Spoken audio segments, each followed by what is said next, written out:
Greetings. Here we are in Holy Week, preparing to walk the way of the cross through our liturgies on Thursday and Friday, Saturday and Sunday, hopefully all of those. If it's hard for you to attend all of the services, or if your own congregation doesn't have all of them available for you, I encourage you to find either another church in your community that offers the services that your church doesn't, or else a church that's live streaming their services. St. Paul's Cathedral in Des Moines will be live streaming their Holy Week services, and you can find links to watch the services later if the service times don't work for your schedule. The thing about going through all of the Holy Week services is that we really do have to walk the way of the cross before we can experience resurrection. Holy Week is about real life. And it's about the patterns of the universe, the patterns of all creation. Everything has a lifespan, and everything eventually dies. On the cross, Jesus died, and then at the resurrection, he defeated the power of death once and for all.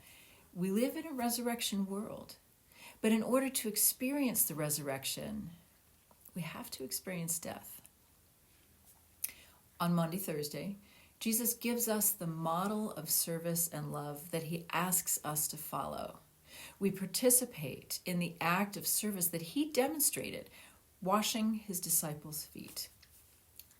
I know that washing someone else's feet or having your feet washed by someone else isn't necessarily on your top 5 list of things you love to do, but don't let your squeamishness prevent you from participating in this act of loving service that Jesus demonstrated.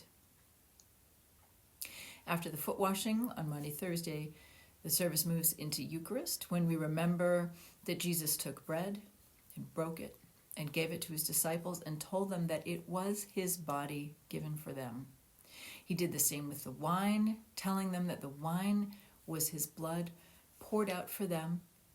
So after giving us the model of loving service, Jesus models loving sacrifice for us. He loved us so much that he was willing to die for that love and to literally give his body and blood. On Friday, we remember Jesus' death on the cross. Just like on Thursday, when we remember Jesus' Last Supper with his disciples, on Friday, we see the depth of Jesus' love for us. Jesus stood for love and against the power of empire, even though he was killed for it.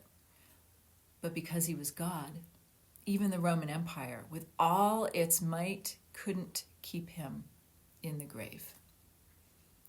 On Saturday evening, if you can attend an Easter Vigil, which in my opinion is the best service of the whole church year, we gather to light the new fire of Easter. We remember the stories of God's salvation throughout history, and then we joyously transition from darkness to light, from the tomb to the risen Christ.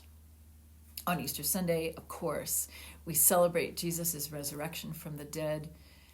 This service is always beautiful and full of life and joy, and in it we remember that we are resurrected along with Jesus to live eternally in the presence of God, beginning here and now and continuing beyond death.